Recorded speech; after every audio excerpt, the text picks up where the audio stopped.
할렐루야, 반갑습니다. 교육자 수련회를 마치고 내려와서 녹화를 하고 있습니다. 오래간만이죠.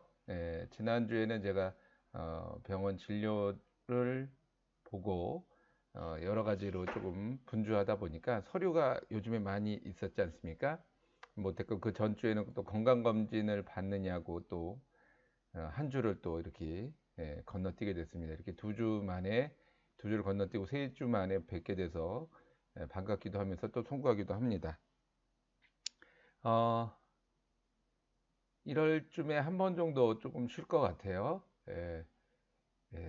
뭐 나중에 그 이유는 또 말씀드리겠습니다만은 어쨌든 그 사이에는 제가 최대한 시간을 맞추도록 하겠습니다.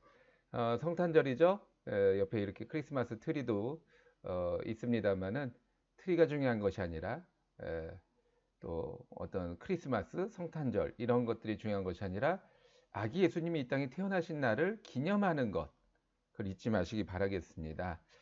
기도하겠습니다. 하나님 아버지, 하늘엔 영광이요 땅에는 평화가 임하시는 그날, 우리가 잊지 않고 그날을 준비하고 대비하며 또한 그날을 맞이하게 하시니 감사드립니다. 아버지, 시간적으로 흘러가서 맞이하는 날이 아니라 준비하고 기대하는 마음으로 우리가 맞이할 수 있도록 동방박사처럼 우리가 하나님 앞에 나아갈 때 우리의 마음과 정성과 뜻을 다하여서 하나님 앞에 예물 드리고 섬기는 그러한 우리들이 되게 하여 주시옵소서.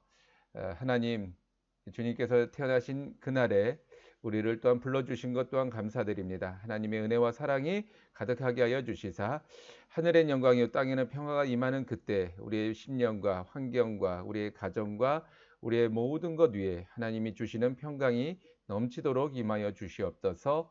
감사드리오며 예수님의 이름으로 기도드렸사옵나이다. 아멘. 열왕기상 14장입니다. 오늘은 오래간만에 13장 말씀 한번 좀 볼까요? 14장을 읽을수록 먹먹해지는 내용입니다. 하나님의 사람의 등장과 베델의 심판을 상상했지만 오히려 늙은 선지자가 악의 도구가 되어 하나님의 사람이 심판을 받게 됩니다. 선지자 대 선지자의 대결은 누가 이겨도 악의 승리가 되는 것입니다. 그러나 하나님은 악이 승리하게 내버려 두지 않으셨습니다. 비록 보이는 모습은 선지자들이 모두 죽는 것으로 끝이 나는 내용이지만 5절과 32절에 두 선지자의 선포로 하나님의 말씀은 반드시 이루어지게 됨을 확증하신 것입니다. 하지만 33절 이후에 여로보암은 팔이 말랐다가 회복되는 기적을 체험하고도 악에서 떠나지 않았다고 말씀하고 있습니다. 기적을 체험하는 것이 중요한 것이 아니라 하나님과 함께하고 있음을 인식하는 것이 중요합니다. 13장 내용이 참 답답했죠. 하나님의 선지자가 나가서 예언을 선포했고 그것에 또 여로보암이 어떤 그런 기적을 또 체험하는 모습이 나오는데 또 늙은 선지자라고 하는, 그러니까 선지자잖아요. 선지자라고 하는 사람이 나와서 하나님의 사람을 속입니다. 그리고는 또 자기의 뜻대로 그 사람을 마음대로 조종하려다가 결국에는 이제 그 선지자가 죽고 하나님의 사람이 죽고 늙은 선지자가 오히려 그것을 인하여 또 하나님의 말씀이 반드시 이루어질 것이다 라고 하는 대언을 또 하게 되죠. 좀 엉망해지는 내용이에요. 그러나 결론적으로는 두 사람이 비록 죽었지만 결론적으로 하나님의 말씀이 이루어지는 것을 표현하고 있습니다. 그러니까는 두 사람이 비록 도구로서 쓰임받고 사라지는 어떤 그런 좀 안타까운 모습이 있었지만 결국엔 하나님의 말씀은 1.1획도 변함이 없다라고 하는 그런 성경의 말씀이 이루어짐을 통해서 이 어떤 13장에서 하나님의 뜻을 분명하게 이야기하고 있는 거죠. 더 나아가서 이 두 선지자가 비록 하나님의 사람이 이렇게 속임을 받아서 죽음을 당했지만 그것 또한 결국엔 하나님의 말씀의 예언에, 그러니까 하나님 말씀, 너는 이제 돌아가지도 말고 물도 먹지 말고 음식도 먹지 말라고 했던 그 말씀이 이루어지는 것을 통해서 무슨 의미인지 이해가 되시나요? 그러니까 그것을 지키지 못함으로써 그 선지자가 죽었다라고 하는 것이 하나님의 약속의 말씀은 이루어질 것이다 라고 하는, 예언의 말씀이 이루어질 것이다 라고 하는 확증이 돼버리는 거죠. 그러니까 선한 예가 아니지만 비록 악한 안타까운 예가 되었지만 결론은 하나님의 말씀은 이루어진다 라고 하는 어떤 대전제를 확증하게 되는 모습이 나오죠. 그것을 이 늙은 선지자가 자신의 입으로 고백함으로 인해서 이렇게 확증을 또 보여주고 있는 모습을 13장 통해서 이렇게 보여주고 있습니다. 여러분들이 뭐 선한 것들만 바라보지 마시고 우리 주변의 악한 어떤 모습들을 통해서도 이 예수님의 이 땅의 초림과 재림, 우리가 또 같이 생각해 볼야 할 때가 아니겠습니까? 그러니까 초림을 우리가 기대하지만 또 더 나가서 예언대로 오신 그 예수님을 통해서 다시 오실 예수님을 또 우리는 생각해 봐야 한다. 우리들의 삶 속에서도 어떤 악한 모습들을 통해서 우리는 깨어 있어야 된다라는 것을 우리 잊지 말아야 할 것입니다. 자, 그럼 14장으로 넘어가서요. 열왕기상 14장은 북이스라엘과 그 후 이야기와 남유다 이야기를, 그러니까 북이스라엘의 그 후 이야기와 남유다의 그 후 이야기를 기록하고 있습니다. 그러나 두 왕국 모두 타락을 기록하고 있습니다. 특히 북이스라엘은 여로보암은 자신에게 기름을 부어 주었던 아히야를 속이려 하고 있습니다. 하나님께서 선지자 아히야를 통해서 자신을 왕으로 삼아 주셨는데 그런 아히야를 속이려 한다는 것은 여로보암의 생각이 타락했음을 단편적으로 보여주고 있습니다. 또한 유다의 르호보암도 역시 악을 행하여 아세라상을 세우고 이방신을 섬기다가 결국은 애굽의 시삭에게 선왕의 영광과 금은보화를 모두 빼앗기고 말았습니다. 솔로몬의 타락으로 나라가 둘로 쪼개졌지만 누구도 하나님을 온전히 섬기지 못했습니다. 라고 하는 내용인데요. 계속 먹먹해지는 내용이에요. 자, 예수님이 이 땅에 처음 태어나셨을 초림의 때도 한번 볼까요? 그때도 먹먹합니다. 여러분, 이스라엘 나라는 망했죠. 로마에게 속국이 되었고 그 이전에는 알렉산더 헬라의 속국이 되었습니다. 그러니까는 뭐 잠깐의 어떤 독립 시기가 있었지만 결국에는 다 나라를 빼앗긴 상황이었죠. 거기다가 이방 민족이 분봉왕이 되어서 이스라엘을 재건하겠다고, 아니 뭐 다스리고 있는 상황이죠. 재건이 아니라 다스리고 성전을 재건하겠다라고 했지만 그것도 뭐 지지부지, 뭐 워낙에 많은 돈이 들어가다 보니까 뭐 47년간이나 지어졌다라고 하잖아요. 그러니까 뭐 하나 그러니까 정치적으로, 환경적으로, 뭐 종교적으로 뭐 하나 제대로 된 게 하나도 없는 그런 어둠의 시기였습니다. 그럴 때 예수님이 오신 거예요. 자, 우리들의 어떤 삶 속에도 마찬가지 아니겠습니까? 우리가 예수님을 믿을 때 처음 믿으신 분들 한번 생각해 보세요. 그때 우리들의 환경이 아주 좋고 편해서 예수님 믿으신 분들보다 아주 답답하고 먹먹해서 예수님을 찾아 나올 수밖에 없는 상황이었던 분들이 훨씬 많습니다. 지금 이 13장과 14장의 내용을 보면서 이 어둡고 답답한 이 상황이 결국 하나님의 은혜로 말미암아 반전을 이루어질 것이다라고 하는 기대와 소망으로 여러분 바라보시기 바라겠습니다. 그러기 위해서는 예수님의 초림 또는 하나님의 은혜가 임하기 위해서는 조금 더 답답한 상황이 이어져야 된다라고 하는 그런 좀 그런 뭐 말씀이라고 할까요? 이 성경적인 내용이라고 할까요? 그런 곳으로 흘러갈 수밖에 없습니다. 네. 자, 그러면 여로보암의 아들 르호보암의 어머니가 이제 이 14장 내용의 주요 핵심 인물인데 14장에서는 여로보암의 타락을 먼저 이야기하고 있습니다. 그런데 여로보암의 아들이 병이 들어 죽게 되었습니다. 선지자 아히야는 그 아들이 죽는 이유 중에 하나가 야훼를 향하여 선한 뜻을 품었음이라고 설명하고 있습니다. 13절에 그런 이야기가 있죠. 자, 또 르호보암은 르호보암 시작인 21절과 마지막 31절에 그의 어머니에 대해 기록하고 있습니다. 그런데 그는 암몬 사람이고 어머니일까요? 암몬 사람이라고 표현하고 있습니다. 하나님을 향했던 여로보암의 아들은 죽고 솔로몬의 아들이었던 르호보암은 어머니의 영향으로 타락했다는 것입니다. 우리는 고난과 고통의 이유를 정확하게 알아야 합니다. 어설픈 순교자 코스프레는 해답이 안 됩니다. 라고 이야기하고 있는데요. 제가 말씀을 적었는데요. 자, 여로보암의 아들이 죽어가고 있어요. 그런데 그 죽고 난 다음에 13절에는 그가 하나님을 향한 선한 뜻을 품었다라고 이야기를 하고 있습니다. 그러면 참 이해가 안 되죠. 잘 생각해 보세요. 그러면 차라리 하나님의 선한 뜻을 품었다라고 한다면 그 사람이 차라리 빨리 왕이 돼서 여로보암이 빨리 죽고 그 아들이 왕이 돼서 빨리 이 나라를 건전하게 이렇게 키워야 되는 것이 맞지 않겠는가? 우리는 그렇게 생각할 수 있습니다. 그런데 하나님 그렇게 하지 않으셨어요. 왜 그러셨을까요? 어, 우리가 뭐 하나님이 그렇게 하지 않은 것에 대한 명확한 뜻을 우리는 알 수 없어요. 성경에서 말하지 않는 거를 이거다라고 우리가 정의 내리면 그건 또 교만이겠죠. 다만 추측을 해보자면 이미 이뤄진 일이니까 추측을 해보자면 여로보암의 아들이 하나님을 잘 섬기는 사람이라 할지라도 여로보암의 그런 어떤 좀 본인과 다른 모습을 가진 그 아들이 여로보암이 좋게 선하게 보였겠느냐라고 하는 거죠. 그러면 오히려 그 여로보암으로부터 어려움을 당하고 고난을 당하는 그런 상황이 이르게 되지 않았을까? 우리는 뭐 예측해 볼 수 있는 거죠. 또 만약에 그러고 말미암아 그가 왕이 되지 아니하고 다른 아들이 왕이 되었다라고 한다면 그 아들로부터 선한 뜻을 품은 이 아들은 죽음을 당하거나 고난을 당할 수밖에 없는 거죠.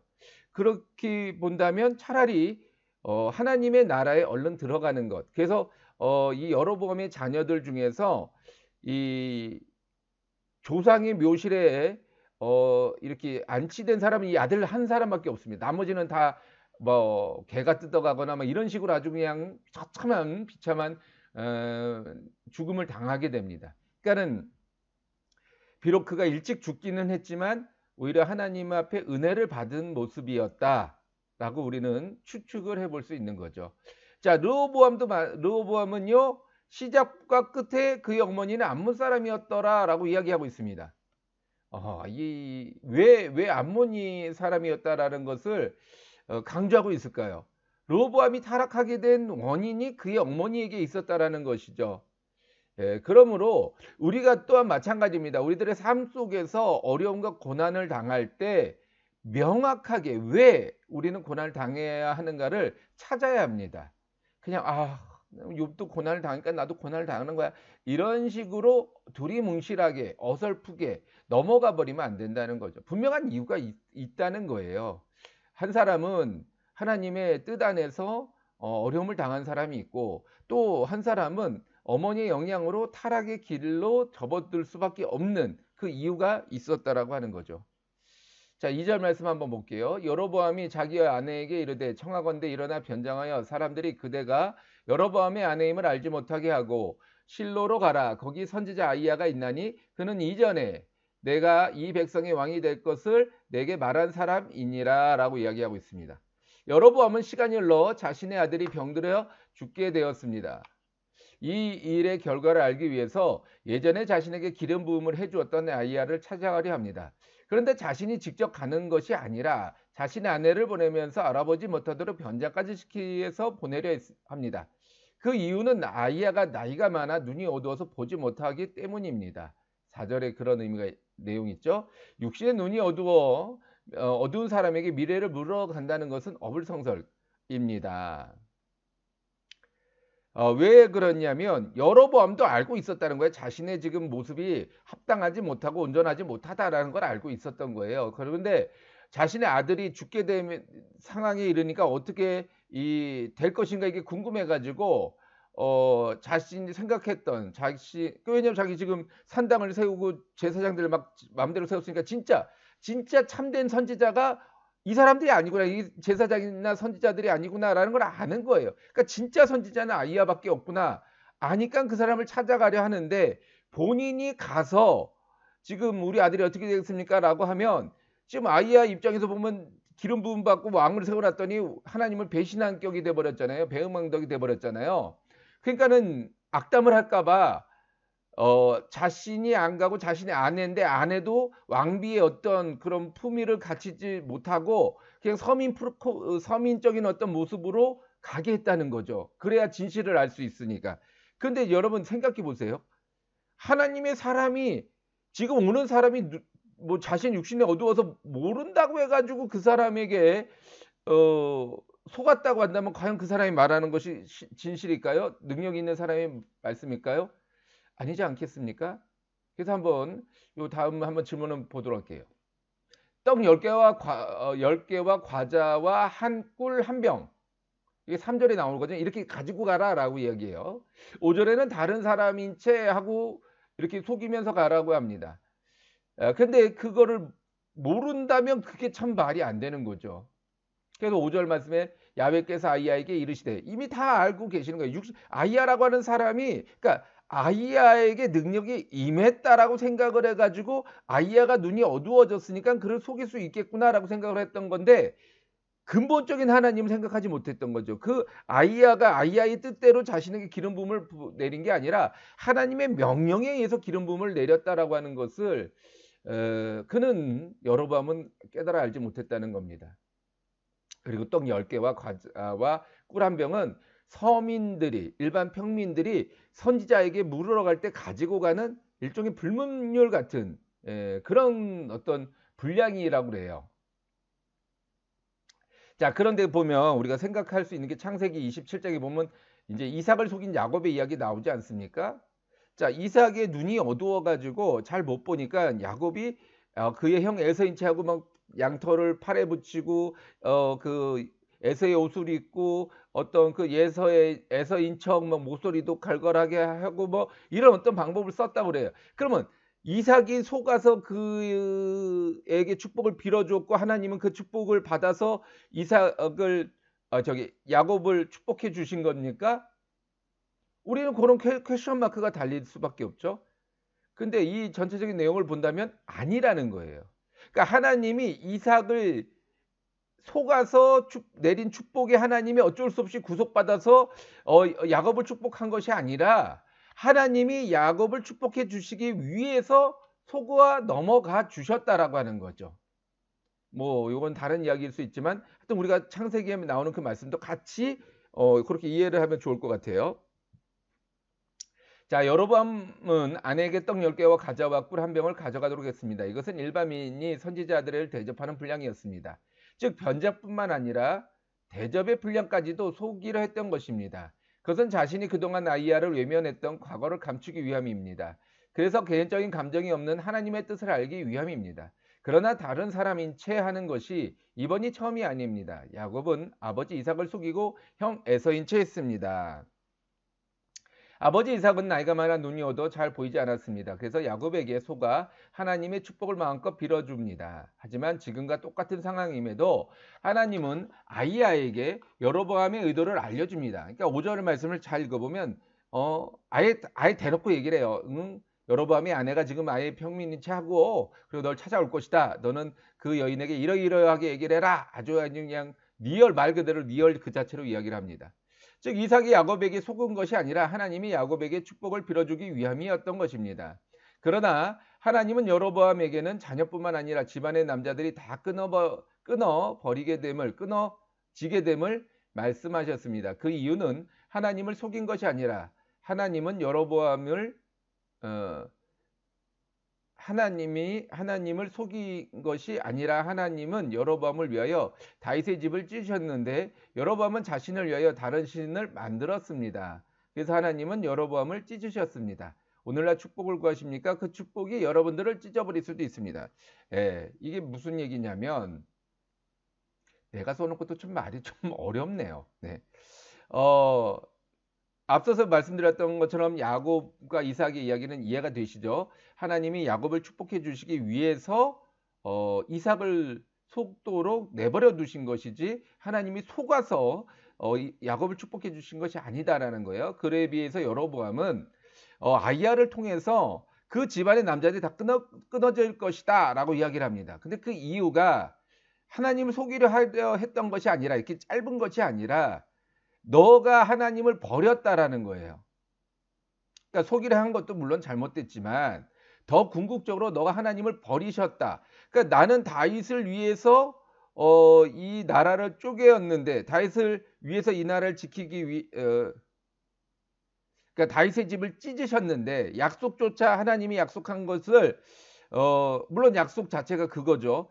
너가 나를 잘 섬기면 내가 너를 이 땅에 영원한 왕족으로 이제 왕으로 삼겠다라고 했지만 그걸 섬기지 않았기 때문에 찢은 거니까 약속인 거죠. 근데 정작 그 너를 위해서 다윗의 집안에 그 분깃을 찢었는데 정말 너는 오히려 나를 배반하고 다른 신을 만들어 버렸다.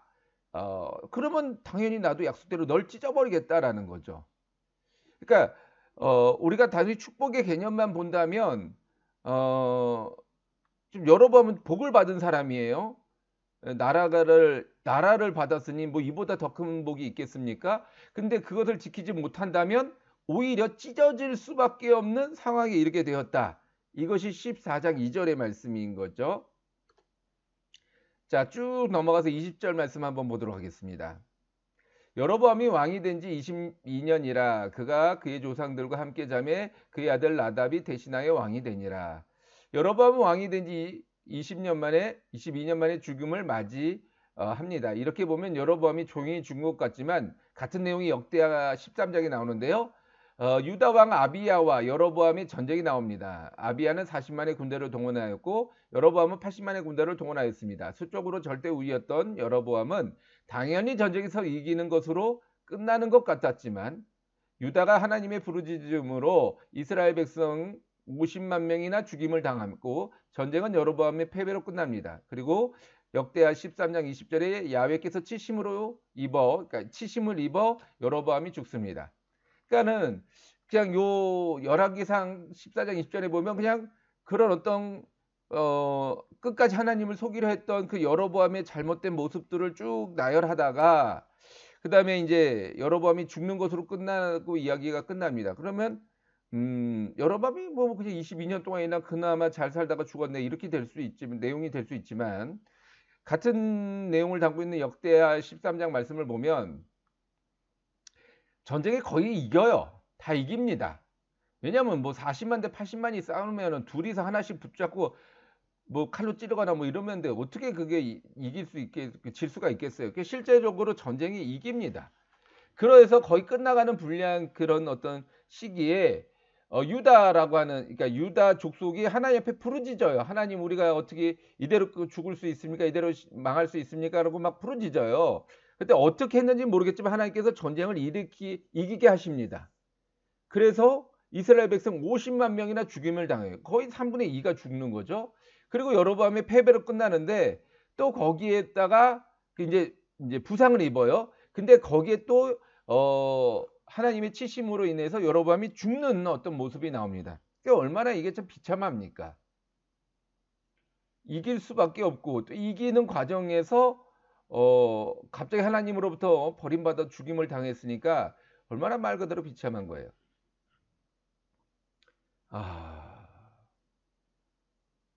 네, 여로보암이 죄송합니다. 여로보암이 아이야를 찾은 이유 우리가 앞서서 봤지만 또 한번 좀 더 깊은 내용을 한번 보기 위해서 적었습니다. 고난이 유익인 이유 쉽게 동의가 안 되는 좀 뭐라고 할까요? 질문이죠. 동의하고 싶지 않는 게 인간의 마음이에요. 네, 고난을 좋아하는 사람은 없습니다. 당연히 유익이다라고 하면 유익이란 말은 고난을 두려워하지 않고 고난을 내가 받아들이겠다라고 하는 어떤 의미가 있기 때문에 사실은 좋아하지 않아요. 그러니까 지나고 나서 당연히 고난이 유익이었다라고 말하고 싶은 거죠. 또 그렇게 말할 수 있습니다. 그러나 고난이 오기 전에 고난이 유익이다라고 말하는 사람은 그렇게 많지 않습니다. 자, 22여 년 동안 무슨 일을 했을까요? 여로보암은 20년 동안 자기 마음과 뜻대로 살았습니다. 그러다가 그의 아들 아비야가 병들게 되었을 때 비로소 하나님을 생각했습니다. 그러니까 22년 동안 자기는 제대로 자기 멋대로 산 거예요. 하나님의 말씀하고는 상관없이 멋대로 살아버린 거예요. 그러다가 병드니까 이제 그때 가서 아들이 병드니까 이제 그때 가서 하나님을 생각하게 되는 거죠. 이게 참 인간의 악함입니다. 여러분 우리도 전도하다 보면 그런 얘기 하는 사람들 있잖아요. 내가 그럼 죽을 때 나 맘대로 살다가 죽을 때 내가 하나님 믿을 때니까 그때 군 받으면 되지 않냐. 이거 얼마나 참 악한 생각. 우리는 또 그걸 누가 어떤 사람은 지혜롭다라고 얘기를 해요. 아닙니다. 악한 겁니다. 그거는. 여러분 지혜로운 게 아니에요. 악한 생각이에요. 할 것 다 하고 나중에 예수 천당 아멘 하고 죽으면 천국 간다. 성경이 그렇게 이야기하고 있지 않습니다. 예. 뭐 그런 부분은 또 자세하게 나중에 또 이야기할 때가 있고요. 에, 지금 여로보암은 어떤 분이 보면 그런 얘기를 하고 있는 거예요. 자기 멋대로 살다가 마지막에 하나님을 이제 생각하면 되지 않느냐, 뭐 이런 어떤 이야기를 하고 있는 겁니다. 고난 앞에서 인간은 한없이 작아집니다. 그때 가서 인간은 하나님을 찾게 됩니다. 창세기 4장 26절에 아담의 손자인 에노스 때에 야훼의 이름을 불렀다고 전하고 있습니다. 에노스는 죽을 수밖에 없는 사람, 흠 많은 사람, 연약한 사람 이런 의미가 있어요. 유한한 인간이란 뜻이 있습니다. 즉 한계점에서 야훼를 찾은 것입니다. 그러니까 이제 그러니까 아담 때는 계속 이제 거의 1000년 가까이 살았으니까 죽음이 있다라는 걸 알 수 없었죠. 그런데 아담도 죽고 그의 아버지인 이제 그, 그 가인이랑 이런 어떤 그 아담의 후손들이 죽고, 그러니까 에노스 때 가서 보니까 이제 다 죽는구나, 인간은 죽는구나라고 하니까 그때 가서야 하나님을 불렀다, 하나님 이름을 불렀다, 이런 얘기가 나오고 있는 거예요. 자, 여로보암은 자신의 뜻대로 할 때에는 하나님을 외면했습니다. 그러다가 자신이 해결할 수 없는 문제 앞에서야 야훼를 찾게 된 것입니다. 그러나 그때도 하나님을 속이려 하였습니다. 이게 얼마나 악합니까? 자신의 자녀의 생명의 경각 앞에서도 하나님을 속일 수 있다고 생각했습니다. 이것이 인간의 악함입니다. 그리고 하나님은 그 악함에 대하여 심판으로 답을 하셨습니다. 지난 20년 동안의 삶을 성경은 이야기하고 있지 않았지만 한 번의 예로 모두를 예측할 수 있습니다. 하나님을 속일 수 있다고 생각한 사람이, 그러니까 하나님을 속일 수 있다고 생각한 사람이 사람 앞에서 진실할 수 있겠습니까? 그래서 하나님은 여로보암을 이길 수밖에 없는 전쟁 속에서 철저하게 지도록 만드셨습니다. 그리고 그대로 죽음을 맞이하도록 했습니다. 그러니까 진실하지 않은 사람, 하나님 앞에서도 진실할 수 없고 사람 앞에서도 진실할 수 없는 그 사람이 맞이하는 죽음은 성공이라고 하는 성공의 문턱에서 결국엔 깊은 나라고 떨어진다는 거예요.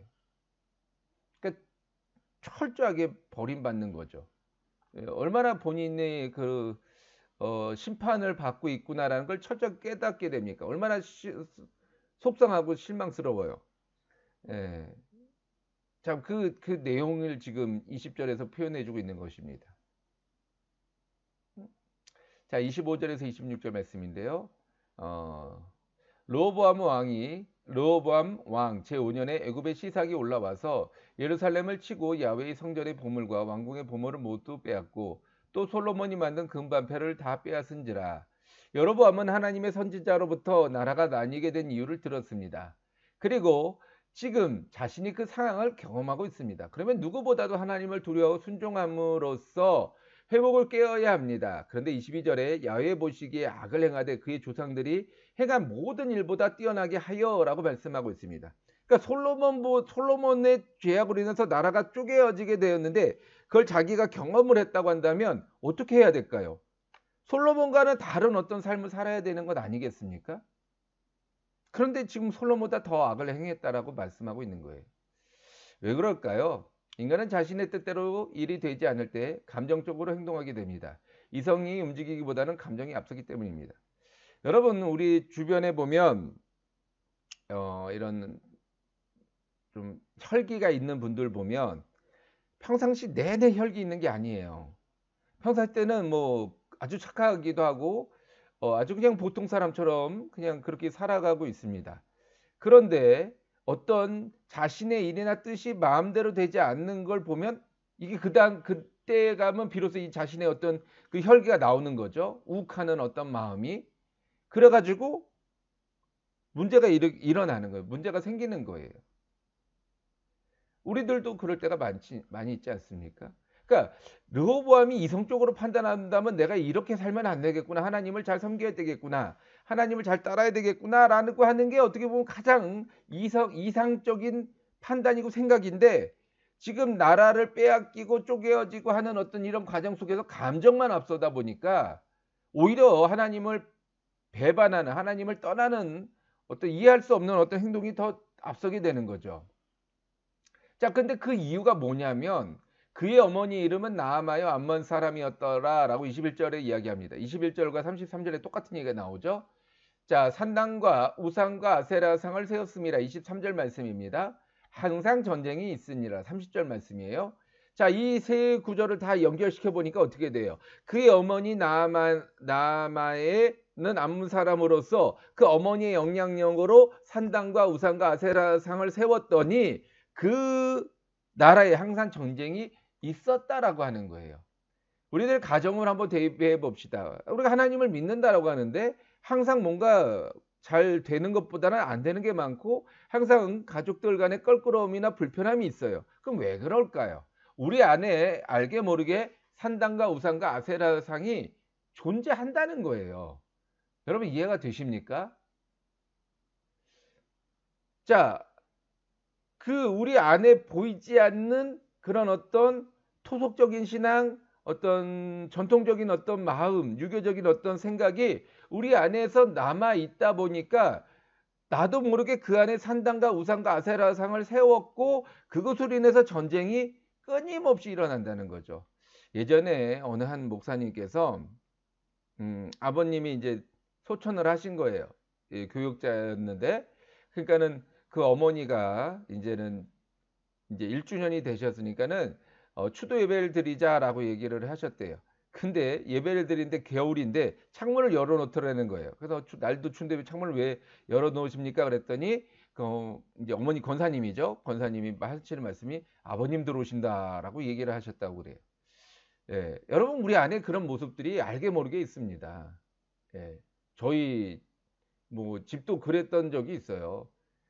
첫 해 추도 예배를 밤 12시에 10시에 드린 적이 있어요. 왜냐면 이 그 옛날에 이 제사 지낼 때 밤 12시에 제사 지내고 그랬잖아요. 그러니까 12시까지는 너무 늦으니까 안 되고 10시 밤 10시 예배 드려 가지고 뭐 그랬던 적도 처음에 그랬던 적이 있습니다. 그러니까 어머니 이건 아니라고 막 제가 막 그랬더니 아유 그래도 한 번만 하자 이래 가지고 한 적이 있어요. 저희 어머님도 굉장히 신앙 오래 믿으신 분인데도 그런 어떤 모습이 있습니다. 물론 지금은 그렇지 않죠. 예.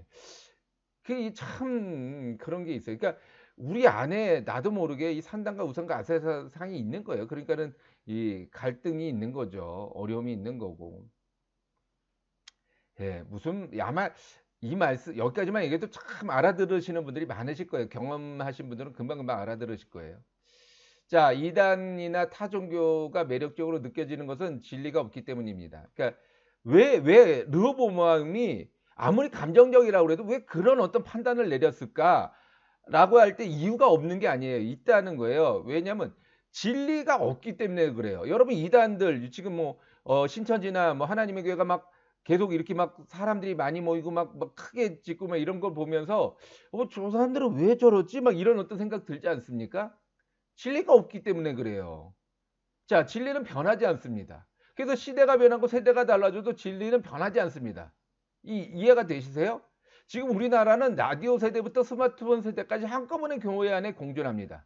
여러분 70대, 80대 되는 분들도 라디오는 생소할 분들도 더러 계세요. 이제 지방에 사셨던 분들 같은 경우는 라디오도 아직 익숙하지 않았던 분들도 있습니다. 자, 그런데 이 라디오에 들려오는 소리에만 해도 신기하고 그런 어떤 음성만 나오는 그런 드라마에도 감동을 받았던 사람들이 있는가 하면 스마트폰 지금 뭐 젊은 사람들은 뭐 스마트폰 뭐 얼마나 자유자재로 별짓을 다 하지 않습니까? 근데 이 사람들이 다 함께 공존해 있어요. 근데 자 생각해 보세요. 라디오에서 흑백 텔레비전, 칼라 텔레비전 또 거기서 이제 그 PDA 그러니까 휴대폰, PDA에서 그 이 스마트폰까지 이 세대가 얼마나 많이 바뀌었습니까? 얼마나 많이 다양하게 달라졌어요. 초기 스마트폰에서 지금 스마트폰까지 또 이 안에도 또 얼마나 또 많은 다양한 이 뭐랄까요 과정이 있습니까? 그러니까 이게 다 다른데 이게 다 한꺼번에 교회 안에 공존한다는 거예요. 그런데 진리는 하나예요. 그러니 이게 쉽게 적용이 됩니까? 적용이 돼요? 자, 라디오 세대는 이 설교 말씀을 들을 때 쏙쏙 귀가 들어오고 막 이렇게 상상이 됩니다. 근데 스마트폰 세대는 말로 듣는 거는 도무지 이해가 되지 않아요. 그러니까 어려운 거예요. 근데 그걸 바꾸려다 보니까 쉽지 않은 거죠. 근데 이단은 한 세대만 집중 공략하면 돼요. 그러니까 젊은 사람들이 왜 이단에 많이 빠졌느냐? 거기만 집중 공략하면 돼요.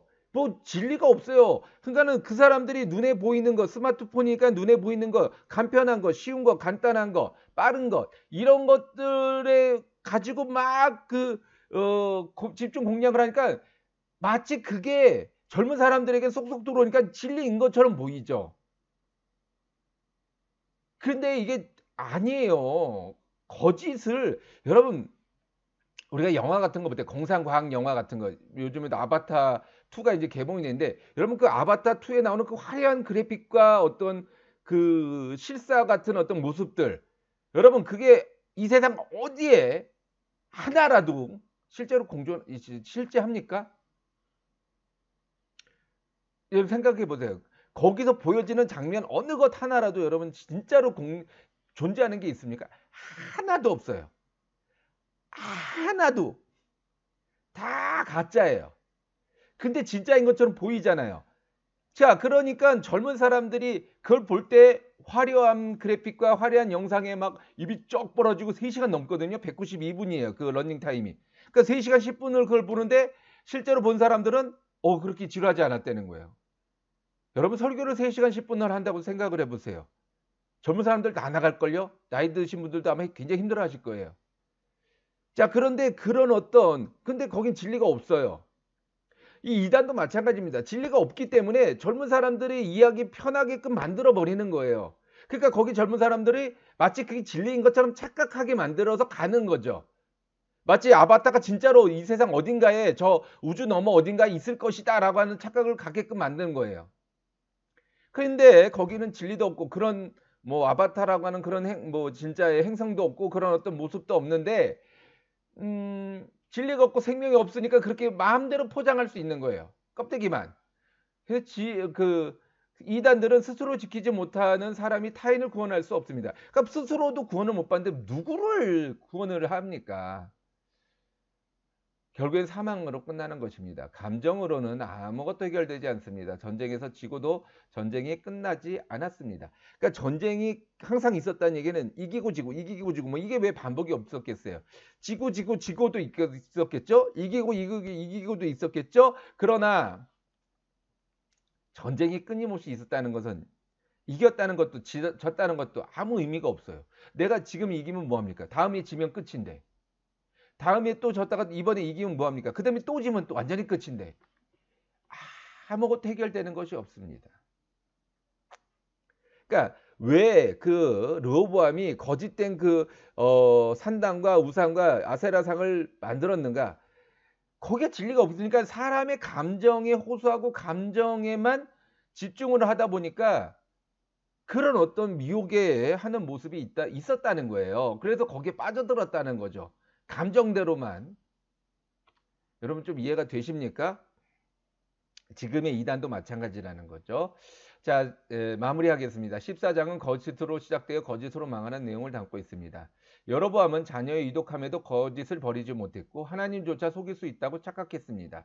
이것이 인간의 연약함과 악함입니다. 하지만 하나님은 그렇게 약한 분이 아닙니다. 그러니까 속는 분이 아니라는 거죠. 그리고 그 하나님으로부터 죽임을 당하게 되었습니다.